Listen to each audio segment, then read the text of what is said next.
25 বছরের সঙ্গীত যাত্রার পর তাহসান খান ঘোষণা করলেন মঞ্চ থেকে ধীরে ধীরে সরে যাচ্ছেন। মেলবোর্নের কনসার্টে তিনি বললেন, এটাই তার ক্যারিয়ারের শেষ কনসার্ট। মেয়ে বড় হচ্ছে, এখন কি আর লাফালাফি সম্ভব? ভক্তদের মন খারাপ হলেও তার সিদ্ধান্তে লুকানো আবেগ ও ব্যক্তিগত দায়বদ্ধতা দেখায়। মঞ্চের পর কি আসল নতুন অধ্যায় শুরু হবে?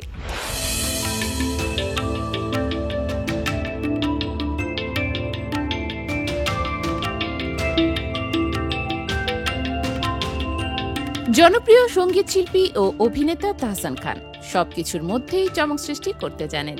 এবার সেই চমকই ভক্তদের জন্য কিছুটা দুঃখের খবর নিয়ে এসেছে। অস্ট্রেলিয়ার মেলবোর্নে এক কনসার্টে তিনি ঘোষণা করেছেন, এটি তার জীবনের শেষ সঙ্গীত সফর। মঞ্চে দাঁড়িয়ে তাহসান বললেন, মেয়ে বড় হয়ে যাচ্ছে, এখন যদি মঞ্চে দাঁড়িয়ে দূরে তুমি দাঁড়িয়ে গাই, সেটা দেখতে কেমন হবে? এই কথায় ভক্তরা হতাশ হলেও তার ব্যক্তিগত জীবনের প্রতি দায়বদ্ধতা স্পষ্টভাবে প্রকাশ পেয়েছে।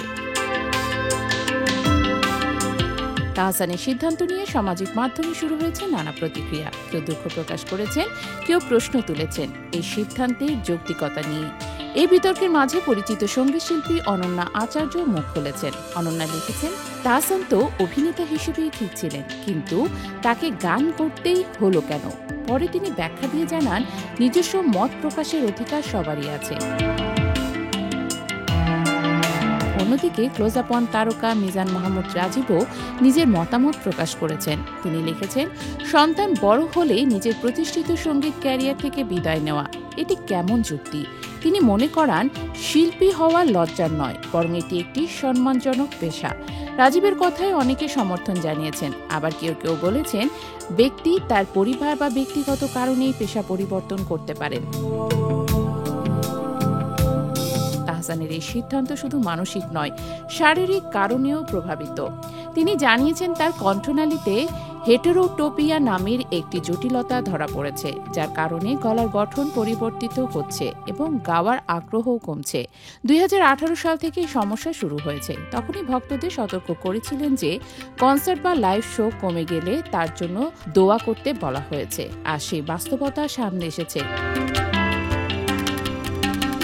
তাহসানের সঙ্গীত যাত্রা শুরু হয়েছিল ব্ল্যাক ব্যান্ড দিয়ে, পরে একক শিল্পী হিসেবে এবং Tahsan and the সুফিজ, Tahsan and the ব্যান্ডের সঙ্গে অসংখ্য গান গেয়েছেন।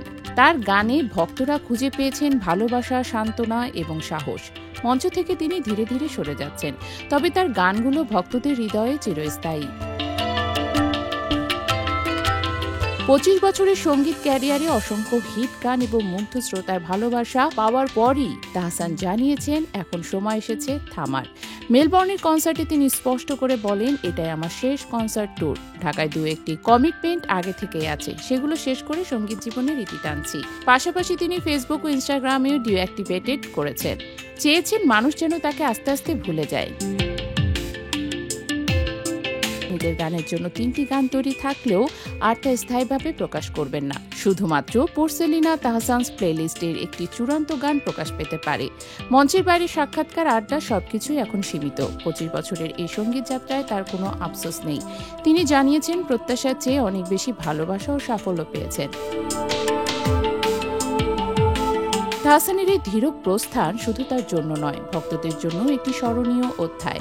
মঞ্চে তার উপস্থিতি হয়তো কমবে, কিন্তু তার গানের অনুভূতি চিরকাল ভক্তদের মনে বেঁচে থাকবে। এখন তার নতুন অধ্যায় শুরু, একান্ত ব্যক্তিগত জীবনে সময় দিতে।